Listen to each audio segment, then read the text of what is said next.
हम लोग एनसीईआरटी का यूनिट 4 इलेक्ट्रोमैग्नेटिक वेव के बारे में कल पहला लेक्चर हम लोग देखे थे। तो उसमें हम लोग सीखे थे कि विद्युत चुंबकीय तरंग क्या है, उनके गुण क्या क्या है, उनकी विशेषताएं कौन कौन सी है, उनका खोज कैसे हुआ, सबसे पहले लैब में किसने देखा, उसके उत्पत्ति का कारण क्या है, वह किन किन चीजों से मिल करके बना हुआ होता है, ये सारा चीज हम लोग कल देख लिए थे।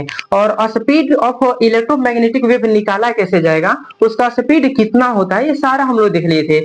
उसके बाद से दूसरे का जो इसका लेक्चर है वह सबसे पहला टॉपिक है जिसका नाम है रेडिएशन प्रेशर। हिंदी में इसको बोलेंगे विकिरण दाब। कल आप लोग को हम एक चीज सिखा दिए थे बाबू कि यहाँ पर ये रहा इलेक्ट्रोमैग्नेटिक वेव। अब इलेक्ट्रोमैग्नेटिक वेव जो होता है वह दो प्रकार के लाइन से मिल करके बना होता है, जिसको हम इलेक्ट्रिक फील्ड लाइंस तथा मैग्नेटिक फील्ड लाइंस के नाम से जानते हैं। ये आप लोग कल सीख लिए थे बाबू। ये इलेक्ट्रिक फील्ड लाइंस और मैग्नेटिक फील्ड लाइंस एक ही जगह से एक दूसरे से 90 डिग्री कोण बनाते हुए निकलते हैं। तो देखिएगा, अगर इसके पीछे एक हम पर्दा लगा दें, जिसको आप लोग 10th क्लास में स्पेक्ट्रम बोला करते थे। स्पेक्ट्रम को धरती पर सबसे पहले बनाने वाले साइंटिस्ट का नाम था न्यूटन। उसी ने सबसे पहले ना प्रकाश में 7 रंग होता है यह चेक करने के लिए पीछे का स्पेक्ट्रम लगा दिया। अब वो सारे प्रकाश की किरणों को गुजारा, तो जिस प्रकाश के तरंग का तरंग दैर्घ्य सबसे ज्यादा था, तरंग दैर्घ्य मतलब स्पीड समझ लीजिए, वो सबसे पहले यहाँ पर पहुंचता था, जिसके चलते इसी तरह से एक क्रम बनता गया। 7 रंगों की एक रंगीन पट्टी प्राप्त होती थी, जिसका नाम रखा गया था वर्णपट। कौन नाम रखा गया था? इंग्लिश में हम स्पेक्ट्रम बोलते हैं, हिंदी में वर्णपट या वर्णक्रम भी बोल सकते हैं। दबाव आप जानते हैं कि विद्युत चुंबकीय तरंग का मतलब ही प्रकाश होता है। तो जैसे ही विद्युत चुंबकीय तरंग निकलती है, तो इन विद्युत चुंबकीय तरंग में 7 गो रंग होते हैं, क्योंकि विद्युत चुंबकीय तरंग प्रकार क्या है? प्रकाश है। बाबू, अगर इसके 7 रंगों को देखना हो तो इसके जस्ट पीछे होता है, इस पर हम एक स्पेक्ट्रम लगा देंगे। इस स्पेक्ट्रम पर विद्युत चुंबकीय तरंगों के 7 रंगों को स्पष्ट रूप से देखा जा सकता है। ये 7 रंग जो होते हैं ना बाबू, ये दृश्य प्रकाश कहलाते हैं, जिसको हम नंगी आंखों के द्वारा भी आसानी से देख सकते हैं। इसको दृश्य प्रकाश कहा जाएगा। तो जब विद्युत चुंबकीय तरंगों को किसी स्पेक्ट्रम पर गुजारा जाता है, तो ये जितना एकरा पर बल लगाता है ना, जनक चलते यहाँ पर एक रंगों का एक एक एक एथी बन जाता है, स्पेक्ट्रम बन जाता है, पर्दा बन जाता है, परत बन जाता है। तो यह जितना इस पर बल लगाता है, इस लगाए गए बल को हम रेडिएशन प्रेशर कहेंगे। कौन बोलेंगे? Radiation pressure. जब विद्युत चुंबकीय तरंग को किसी सोर्स से निकाल करके और इसको स्पेक्ट्रम पर गुजारा जाता है या पराया जाता है, ये विद्युत चुंबकीय जो तरंग होती है, जैसे ही इस स्पेक्ट्रम पर बल लगाती है, जिसके चलते 7 रंगों की एक रंगीन पट्टी प्राप्त हो जाती है, तो ये विद्युत चुंबकीय तरंग इस स्पेक्ट्रम पर जितना बल लगाता है, इस बल को देखिए, रुक जाएगा, इस बल को विकिरण दाब कहा जाता है। याद रहेगा? तो बाबू हम विकिरण दाब ही पढ़ रहे हैं, और दाब बराबर फॉर्मूला होता है बल बटा क्षेत्रफल। इसलिए रेडिएशन प्रेशर में विकिरण दाब बराबर हो जाएगा बल बटा के क्षेत्रफल। याद रहेगा? बल बटा क्षेत्रफल का मतलब होता है कितना जगह पर कितना एकरा पर बल लग रहा है। तो किसी भी जगह पर जितना बल लग रहा है, यह विद्युत चुंबकीय तरंग के द्वारा लगाया जा रहा है। इसीलिए इस बल को या इस दाब को रेडिएशन प्रेशर के नाम से जाना जाता है। अगर हमको निकालना हो कि रेडिएशन प्रेशर टोटल कितना होता है, तो सबसे पहले ये पता करिए कि विद्युत चुंबकीय तरंग पर बल कितना लगा रहा है। तो उस बल को हम यहाँ पर लिख देंगे। मान लेते हैं कि यह जो एरिया है बाबू, यह 10 मीटर स्क्वायर है, यहाँ से यहाँ तक ले 10 मीटर स्क्वायर है, और प्लस में मान लेते हैं कि यह जो विद्युत चुंबकीय तरंग है, एक पर 2 न्यूटन का या मान लेते हैं 40 न्यूटन का बल लगा रही है।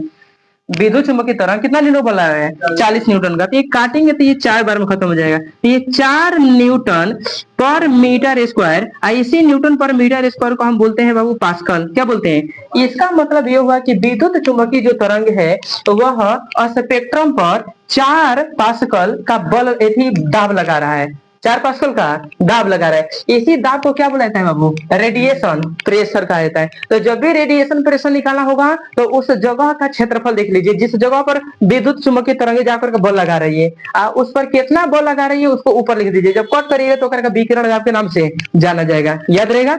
अगर गौर से देखा जाए तो बाबू विद्युत चुंबकीय जो तरंग होती है, एक में 7 गो रंग होता है, जिसको आप लोग ट्रिक से VIB GYO R पढ़ते हैं। ठीक है? V मतलब वायलेट, आई मतलब इंडिगो, बी मतलब ब्लू, जी मतलब ग्रीन, वाई मतलब येलो, ओ मतलब ऑरेंज और आर मतलब रेड होता है। इसमें सबसे ज्यादा तरंग दैर्घ्य मतलब होता है तरंग द्वारा तय की गई दूरी, मतलब कि सबसे ज्यादा स्पीड जो होता है लाल रंग का होता है। इसीलिए याद रखिएगा स्पेक्ट्रम पर सबसे ज्यादा सबसे पहले जो बल लगाता है उस रंग का नाम क्या रहेगा, रेड रहेगा। इसलिए याद रखिएगा अगर ऑब्जेक्टिव क्वेश्चन पूछ देता है कि विकिरण दाब किस तरंग दैर्घ्य चाहे किस रंग का सबसे ज्यादा होता है, तो याद रखिएगा बाबू लाल रंग का विकिरण दाब सबसे ज्यादा होता है, क्योंकि सबसे पहले वही होता है, सबसे ज्यादा वही होता है, सबसे सबसे तरंग दैर्घ्य सबसे इसी का होता है। इसलिए विकिरण जो दाब होता है वह लाल रंग का सबसे ज्यादा हो जाता है। वही हम पूछ रहे कि सबसे कम विकिरण दाब किसका होता है, तो आप लोग जानते हैं बैगनी जो रंग होता है उसका तरंग दैर्घ्य सबसे कम होता है। इसीलिए जब स्पेक्ट्रम तक वह पहुंचता है तो उसका स्पीड बहुत कम हो गया रहता है, वह जहां से निकलता है वह दौरे पर सोचने से छितरा जाता है। तरंग दैर्घ्य कम होने के चलते स्पेक्ट्रम तक पहुंचने में लंबा समय लग जाता है। इसीलिए विकिरण दाब जो होता है सबसे कम किसका हो जाता है, बैगनी रंग का हो जाता है। इससे इतना क्वेश्चन पूछा जा सकता है कि विकिरण दाब क्या है, इसका मात्रा क्या होता है, इसकी उत्पत्ति कैसे होती है, इसमें किसका विकिरण दाब सबसे ज्यादा होता है, किसका विकिरण दाब सबसे कम होता है। यदि लाल रंग जो होता है वह स्पेक्ट्रम पर अगर 40 न्यूटन का बल लगाए, यदि स्पेक्ट्रम का क्षेत्रफल 10 मीटर स्क्वायर हो, तो लाल रंग का रेडिएशन प्रेशर कितना होगा, तो उसका आंसर हो जाएगा न्यूमेरिकल टाइप में 4 न्यूटन पर मीटर स्क्वायर। इसको हम 4 पास्कल भी बोल देंगे, क्योंकि 1 न्यूटन पर मीटर स्क्वायर वैल्यू 1 पास्कल भी होता है। समझ में आया? ठीक है, आइए देखते हैं बाबू, देखिएगा इसका नाम है इलेक्ट्रोमैग्नेटिक स्पेक्ट्रम। अभी हम बता रहे थे कि विद्युत चुंबकीय तरंग जो होता है जब किसी सोर्स से निकलता है, जैसे बल्ब हो गया या मरकरी हो गया या ट्यूब हो गया या किसी भी लाइट सोर्स से जब विद्युत चुंबकीय तरंग निकलता है मतलब प्रकाश निकलता है, और जब स्पेक्ट्रम पर एकरा को गुजारा जाता है तो सातों रंगों की एक रंगीन पट्टी बन जाता है। किस पर?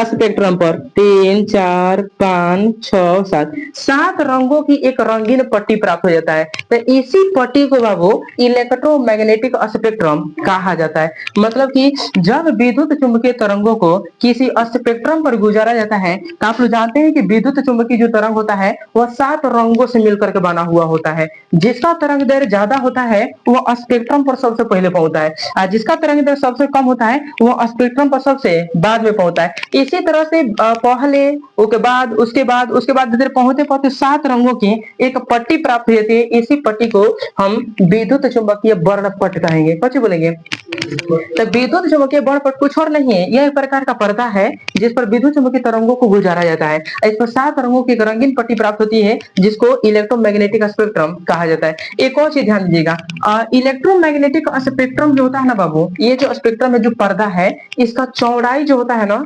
10 के पावर 4 मीटर से 10 के पावर -14 मीटर रखा जाता है। कई बार बोर्ड में यह क्वेश्चन पूछा जा सकता है, ध्यान दीजिएगा कि विद्युत चुंबकीय जो वर्णपट है उसके उसके पर्दे की लंबाई चौड़ाई कितनी होती है, तो याद रखिएगा 10 के पावर 4 मीटर से 10 के पावर -14 मीटर। मतलब यह बहुत पतला पतला से बहुत चौड़ा हो सकता है, 10,000 मीटर तक यह हो सकता है, याद रखिएगा। तो इसको हम क्या बोलेंगे? विद्युत चुंबकीय स्पेक्ट्रम, याद रहेगा।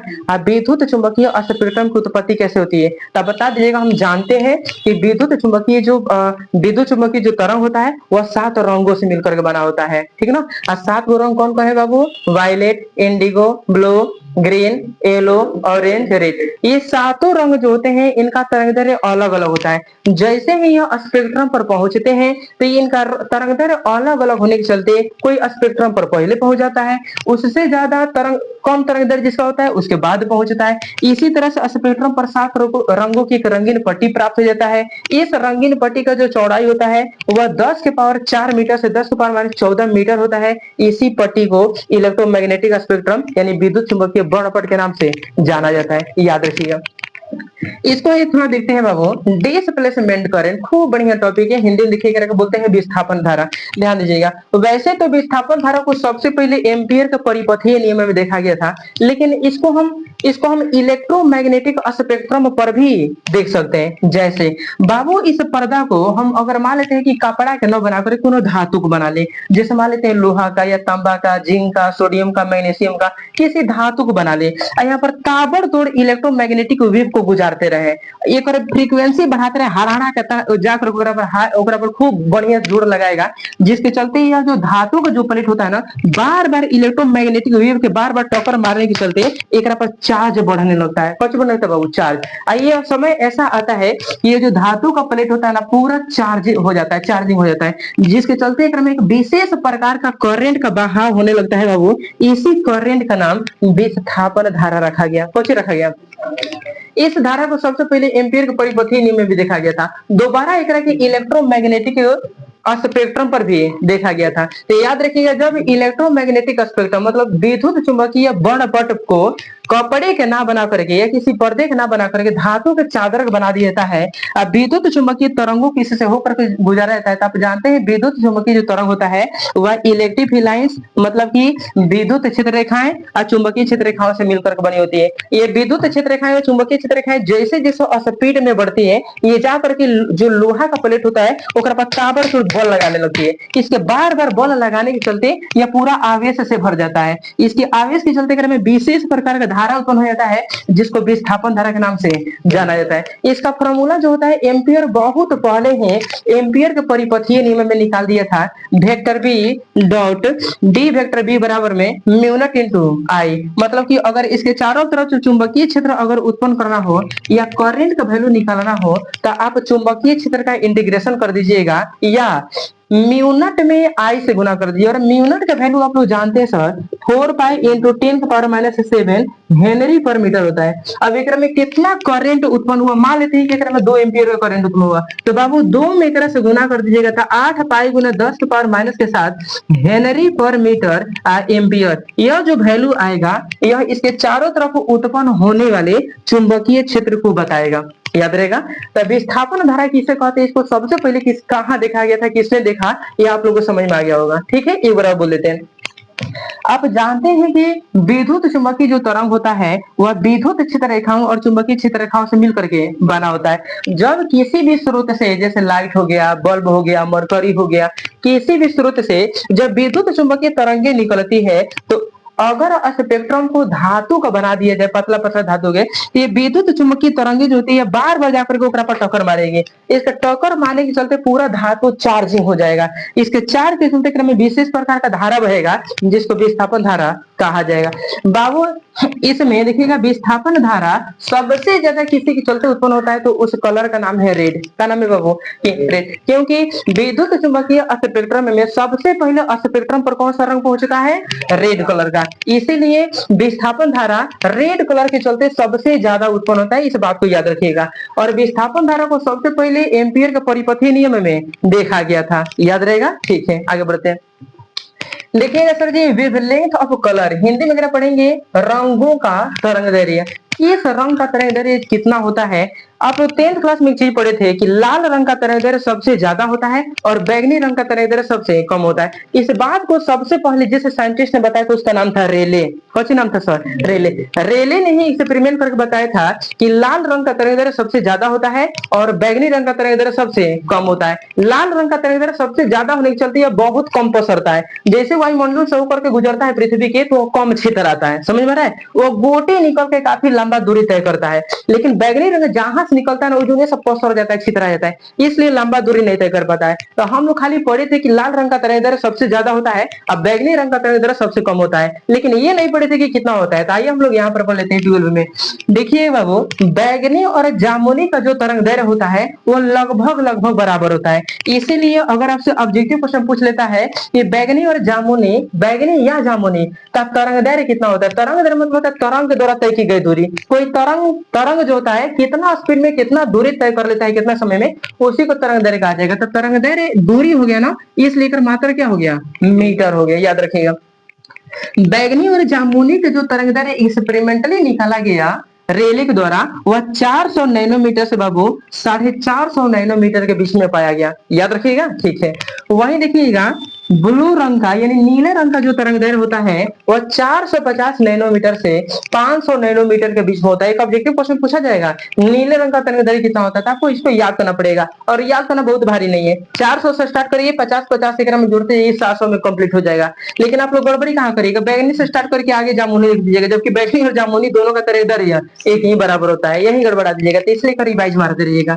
चलिए वहीं अगर हरे रंग का तरंग दैर्घ्य देख लिया जाए बाबू, तो याद रखिएगा 500 से 550 नैनोमीटर होता है। यह एनसीईआरटी का लाइन है, यह बदलेगा नहीं। अगर कोई दूसरा टीचर कुछ पढ़ाता है या दूसरा बुक में कुछ नजर आता है तो इग्नोर करिएगा, क्योंकि एनसीईआरटी का लाइन लिखे हैं। चलिए पीले रंग का जो तरंग दैर्घ्य होता है बाबू वो 550 नैनोमीटर से 600 नैनोमीटर के बीच में होता है। अच्छा यहाँ पर देखिएगा ऑरेंज, ऑरेंज कहते नारंगी, नारंगी रंग का जो तरंग दैर्घ्य होता है बाबू वो 600 नैनोमीटर से 650 नैनोमीटर के बीच होता है। सबसे ज्यादा तरंग दैर्घ्य किसी रंग का होता है उसका नाम क्या है, लाल है। इसीलिए देखिएगा लाल रंग का प्रयोग खतरे के सूचक के रूप में किया जाता है, क्योंकि लाल रंग का जो तरंग दैर्घ्य होता है बहुत ज्यादा होता है। किसी भी जगह से निकलता है तो हड़हड़ा के अपने अपनी जगह पर हो जाता है जिसको वहां पर पहुंचाना होता है, वो बीच रास्ते में कहीं भी फटता है, छितराता नहीं है। इसलिए एक ऑब्जेक्टिव क्वेश्चन पूछेगा बाबू कि किस रंग का तरंग दैर्घ्य सबसे ज्यादा होता है, तब वो बताना है लाल। अब आपके दिमाग में ये चल रहा होगा क्या बैगनी रंग से भी कम तरंग दैर्घ्य किसका होता है, हाँ होता है। क्या लाल रंग से भी ज्यादा तरंग दैर्घ्य किसका होता है, हाँ होता है। ध्यान दीजिएगा लाल रंग से भी ज्यादा तरंग दैर्घ्य 700 नैनोमीटर से भी ज्यादा तरंग दैर्घ्य होता है। अब एक नाम है रेड, तो जिस रंग का तरंग दैर्घ्य सबसे ज्यादा होता है वो लाल है। लेकिन लाल रंग से भी ज्यादा अगर किसी का तरंग दैर्घ्य होता है तो उस किरण का नाम है इंफ्रारेड। क्या नाम है सर, इंफ्रारेड। इसको हिंदी में देखिएगा, रेड आ रहा है तो रेड याद रखिएगा, रेड से रेड, रेड से ज्यादा तो इंफ्रारेड, ठीक ना। रेड से ज्यादा वेवलेंथ तो क्या बोलेंगे, इंफ्रारेड। हिंदी में अगर पढ़ेंगे बाबू अवरक्त किरण, क्या पढ़ेंगे, एक नाम है देखिए ना अवरक्त, रक्त मतलब लाल, खून के जैसा। तो लाल रंग से तरंग दैर्घ्य सबसे ज्यादा किसका होता है, अवरक्त किरण का होता है। ठीक है चलिए अब अवरक्त किरण क्या है, टॉपिक है जिसका नाम है रेडियो एक्टिविटी, वहां पर आप सीखिएगा। यहाँ पर एक बारे में खाली इंट्रोडक्शन दिए हैं कि सबसे ज्यादा होता है, समझ में आ रहा है, ठीक है। बैगनी से भी कम तरंग दैर्घ्य जो होता है वो एक किरण का होता है जिसका नाम है अल्ट्रा वायलेट रे।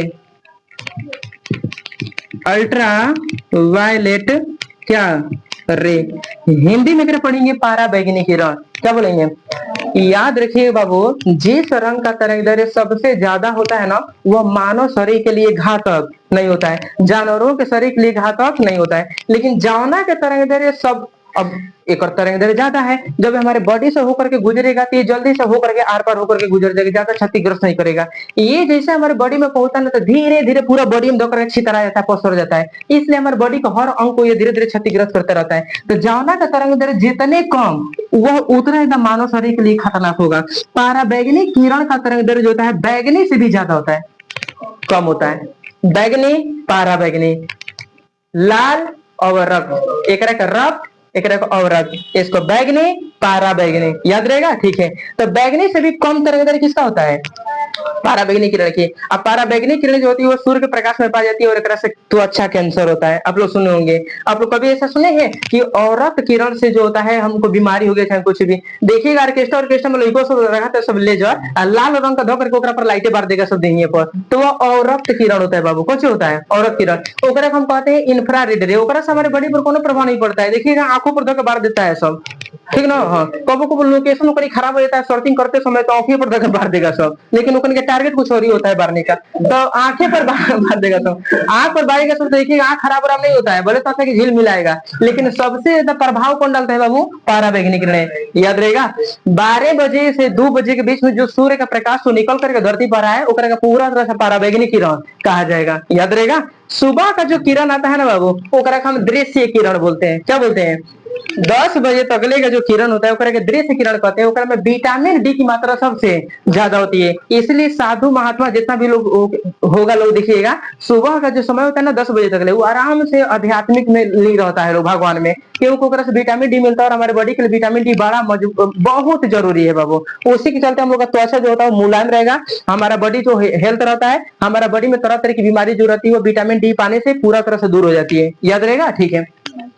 बताइए सबसे ज्यादा किस रंग का तरंग दैर्घ्य होता है, लाल रंग का, और सबसे कम किसका तरंग दैर्घ्य होगा, बैगनी। और हम पूछे थे किसका तरंग दैर्घ्य सबसे ज्यादा होता है, लाल ना पूछ करके, तो बताइएगा इंफ्रारेड, इंफ्रारेड, ठीक ना।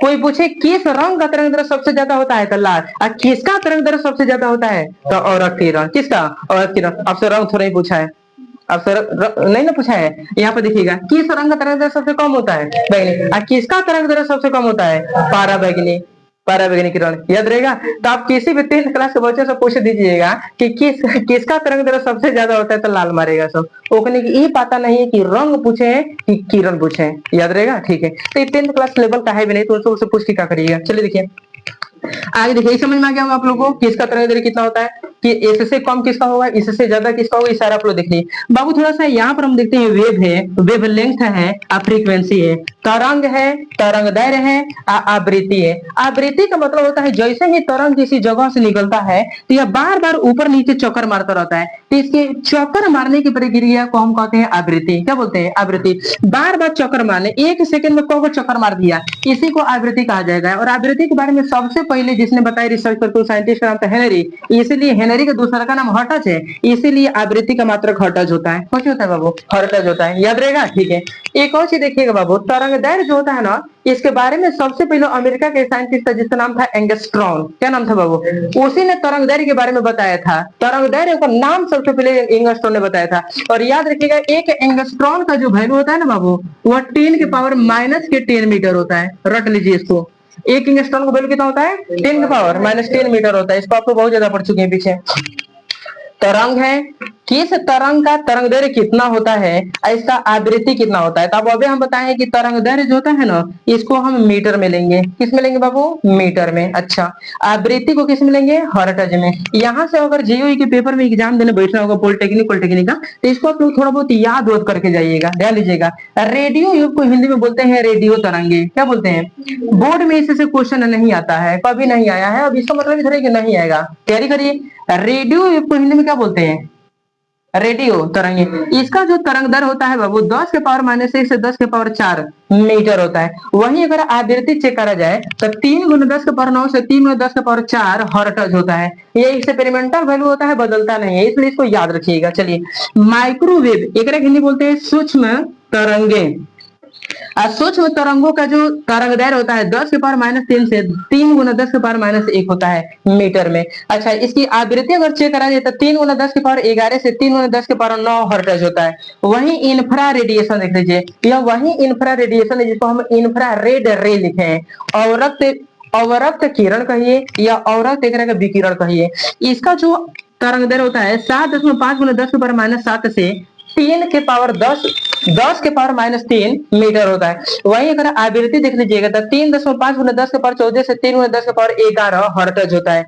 बाबू विजिबल रे देख लीजिएगा। अब हम बोले हैं विजिबल रे जो होता है वह जो होता है 7 को होता है। सुबह का जो समय होता है 10 बजे तक, उसमें सूर्य से जो किरणें निकल रही है, उससे जो प्रकाश की किरणें आती है ओकरा का हम विजिबल रे कहते हैं। ओकरा का आराम से ना अगर पर्दा पर उतार दिया जाता, अगर मौसम साफ हो तो उन रंगों को देखा जा सकता है। लेकिन हम लोग का जो वायुमंडल का जो मौसम है अभी हाल फिलहाल में साफ नहीं है। एक तरह देखने के लिए स्पेक्ट्रम का ही प्रयोग करना पड़ेगा, क्योंकि अभी हम लोग उसको ज्यादा प्रदूषित कर दिए हैं।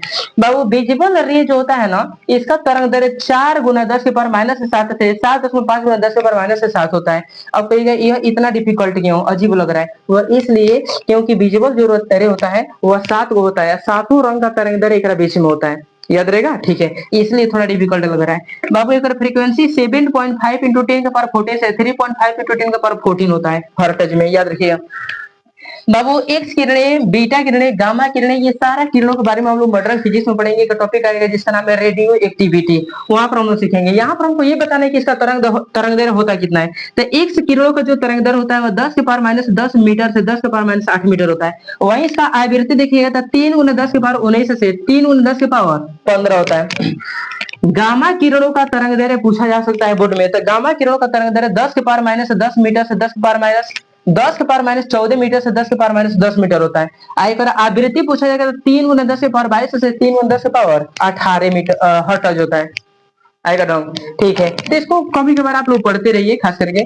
आइए थोड़ा देखते हैं एक और टॉपिक बचा है, वो ध्यान दीजिएगा। विजिबल रे हिंदी में क्या बोलते हैं? दृश्य प्रकाश। सूर्य के प्रकाश में 7 गो रंग होता है। इसको न्यूटन बहुत पहले 1666 ईस्वी में एक्सपेरिमेंट करके बता दिया था। इसको 10th क्लास में आप लोग पढ़ लिए थे, याद है? एक टॉपिक नहीं पढ़े थे कि सूर्य का प्रकाश 7 रंगों का मिश्रण है कैसे? तो अगर आप पढ़ते थे कि 1666 ईस्वी से पहले विश्व के वैज्ञानिकों में, विश्व के जितने भी वैज्ञानिक थे ओकर दो गो टीम बट गया, याद है? एगो टीम का मान्यता था कि सूर्य के प्रकाश में 7 रंग है, और एगो टीम की मान्यता था कि प्रिज्म के ही 7 रंग है। ओकरा बाद रिसर्च करके सबसे पहले किसने बताया? एक तरीके का दे रहा है 10 पर-13 दे रहा है। अच्छा, ये क्या दे रहा है? वेवलेंथ दे रहा है। उसके बाद ये ठीक है, फ्रीक्वेंसी। अच्छा, ये कितना दे रहा है, कितना दे रहा है? 10 की पावर -13। चलिए कोई बात नहीं, ये थोड़ा बहुत घटता बढ़ता हो सकता है यहाँ पर, लेकिन ये पूरा एग्जैक्ट वैल्यू नहीं होता है रिसर्च से, ठीक है? ये 10 के पावर -13 दे रहा है, तो आप यहाँ पर बना सकते हैं, कोई बड़ी बात नहीं। एनसीईआरटी के अनुसार यहाँ पर ध्यान दीजिए। ये 10 के पावर -10 से 10 के पावर -8 मीटर, ठीक है, बना लीजिए, कोई बड़ी बात नहीं। चलिए यहाँ पर ध्यान दीजिए। विजिबल रे को हम हिंदी में क्या बोलते हैं? दृश्य प्रकाश। क्या बोलेंगे? दृश्य प्रकाश। दृश्य प्रकाश शब्द हम बोले हैं, दृश्य प्रकाश जो सूर्य का प्रकाश जो सुबह में निकलता है, ओकरा में 7 गो रंग होता है, और वह 7 गो रंग जो होता है ओकरा का स्पेक्ट्रम पर उतार कर आराम से देखा जा सकता है। इन 7 रंगों को हम दृश्य प्रकाश बोलेंगे बाबू। यह हमारी बॉडी के लिए बहुत ज्यादा उपयोगी होते हैं। इसी से पेड़ पौधे अपना भोजन बनाते हैं। जो दिन के 12 बजे और 2 बजे जो आप लोग प्रकाश की किरणें देखते हैं, वो दृश्य प्रकाश नहीं होती है, वह पराबैंगनी किरणें होती है। इससे पौधे जो होते हैं प्रकाश संश्लेषण की प्रक्रिया नहीं कर पाते हैं, क्योंकि उससे फिर पौधों की जो स्टोमेटा होती है, रंध्र होती है, वो पूरा तरह से ढक जाती है या पूरा तरह से क्षतिग्रस्त हो जाती है। सुबह का जो होता है ना, जो सूर्य का प्रकाश होता है, इससे पौधे खूब भरपूर मात्रा में भोजन बनाते हैं, जिसको प्रकाश संश्लेषण कहा जाता है। विजिबल रे में बाबू 7 गो रंग होता है, जिसको VIBGOI कहा जाता है। इसको आराम से हम स्पेक्ट्रम पर नांगी आंखों के द्वारा देख सकते हैं। मौसम साफ होना चाहिए, या स्पेक्ट्रम यहाँ पर लैब में भी देख सकते हैं। इसमें विटामिन डी की मात्रा ज्यादा होती है, और इसकी संख्या कितनी होती है? 7 होती है। इसको देखिए बाबू, जिसका नाम है माइक्रोवेव ओवेन। एक साइंटिस्ट है जिसका नाम है क्लिस्ट्रॉन मैग्नेट्रॉन। क्या नाम है बाबू? Klystron magnetron. यह एक ऐसे साइंटिस्ट है जिन्होंने सबसे पहले माइक्रोवेव का यूज करके एक मशीन बनाया। ध्यान दीजिए, मशीन कैसे था? जैसे मान लीजिए कि इस तरह से, जैसे कि कंप्यूटर वाला नहीं होता है तराजू तोलने वाला, चौहर देगा तो पर वजन बताएगा, इसी तरह से एक मशीन होता है बाबू। और एक नीचे जो होता है ना, ये पूरा बैटरी वैटरी सेट रहता है, पूरा सोलर के जैसा बैटरी सेट रहता है। जैसे सूर्य से पराबैंगनी किरणें आती है, ये पूरा का पूरा पराबैंगनी किरण एक पर पड़ती है, एक पूरा पराबैंगनी को अवशोषित करता है, सूर्य प्रकाश को अवशोषित करता है। अवशोषित करने के बाद ये पूरा तरह से चार्ज हो जाता है। ये जितना भी किरणें आती है ना, ये क्या कर लेता है? पराबैंगनी किरणों को माइक्रोवेव्स में चेंज करके ये पूरा तरह से चार्ज हो जाता है। चार्ज होने के बाद से आप आराम से मान लीजिए कि भोजन वोजन को ठंडा उंडा हो गया है, ठंडे के मौसम में आप यहाँ पर रख करके भोजन को आराम से गर्म कर सकते हैं, मैंने बर्तन पर रख करके। यहाँ पर जैसे ही बेटम ऑन करिएगा तो यहाँ से लू निकलेगा, जो माइक्रोवेव होगा, यहाँ से गर्मी निकलती है, टेम्परेचर निकलता है, आग निकलता है, और वह बर्तन को बहुत भारी मात्रा में गर्म कर देगा, जिसके चलते यहाँ पर जो बर्तन में रखा हुआ भोजन है वह ठंडा हो गया है, तो कौन कर देता है? गर्म कर देता है। आजकल इसको माइक्रोवेव ओवन को इतना टेक्नोलॉजी वाला बना दिया गया है कि अगर मान लीजिए गैस सिलेंडर अगर खत्म हो गया है, तो आप मार्केट से माइक्रोवेव ओवन को खरीद करके एक पर आप भोजन भी बना सकते हैं। अभी यह मार्केट में जो होता है वह विद्युत हीटर के नाम से या विद्युत चूल्हा के नाम से प्रसिद्ध है, याद रहेगा, ठीक है? ये जो होता है बाबू, आप आराम से पर भोजन बना सकते हैं। भोजन बनाने का काम करता है और ये भोजन को गर्म करने का काम करता है। इसको सबसे पहले किसने बनाया था? क्लिस्ट्रॉन मैग्नेट्रॉन ने बनाया था, याद रहेगा। इसमें किन किन तरंगों का यूज किया जाता है? माइक्रोवेव तरंग किया जाता है। अच्छा देखिएगा, जो हम डाटा लिखे हैं, ये डाटा फिक्स नहीं होता है।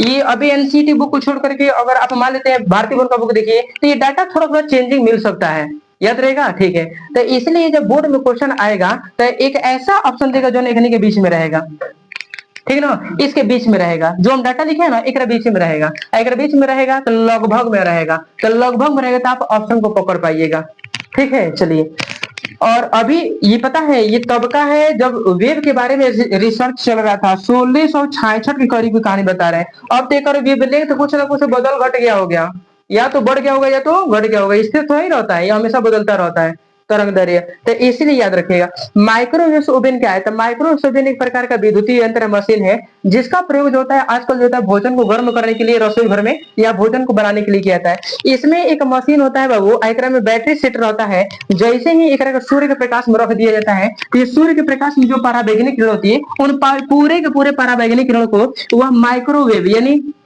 सूक्ष्म तरंगों में बदल देता है। अब पूरा तरह से पराबैंगनी किरणों को अवशोषित करके पूरा तरह से चार्ज हो जाता है। इसके बाद से इस भोजन को अगर गरम गरम करना हो तो आप गरम कर सकते हैं, भोजन को बनाना होगा तो बना सकते हैं। इसको सबसे पहले क्लेस्ट्रॉन मैग्नेट्रॉन ने बनाया था, इसलिए क्लेस्ट्रॉन मैग्नेट्रॉन के नाम से भी जाना जाता है। आजकल यह मार्केट में अभी बताया है कि यह विद्युत चूल्हा के नाम से भी प्रसिद्ध है। मार्केट में भोजन बनाने का काम होता है, आराम से भोजन बना सकते हैं। पहले यह आता था मार्केट में तो भोजन बनाने में लंबा समय लगता था, लेकिन अबे हाल फिलहाल में 2026 में जाकर के अगर खरीदिए क्लिस्टॉन मैग्नेट्रॉन का तो ये बहुत हाई टेम्परेचर यहाँ से निकलता है, बहुत कम ही समय में भोजन बनाने में हो होता है, सक्षम होता है। यहाँ पर बाबू इलेक्ट्रोमैग्नेटिक जो वेव होता है वो पूरा तरह से समाप्त होता है। ठीक है, 2 लेक्चर में आपका पूरा वीडियो समाप्त हो गया, बुक समाप्त हो गया, ये पूरा चैप्टर। और ये जो होता है 3 से 4 नंबर के आपके बोर्ड में आता है क्वेश्चन, जो भी बीबीए क्वेश्चन है वो सारा हम पढ़ा दिए। ठीक ना, अगर और भी कुछ बाकी रह गया हो तो आप लोग पूछ सकते हैं।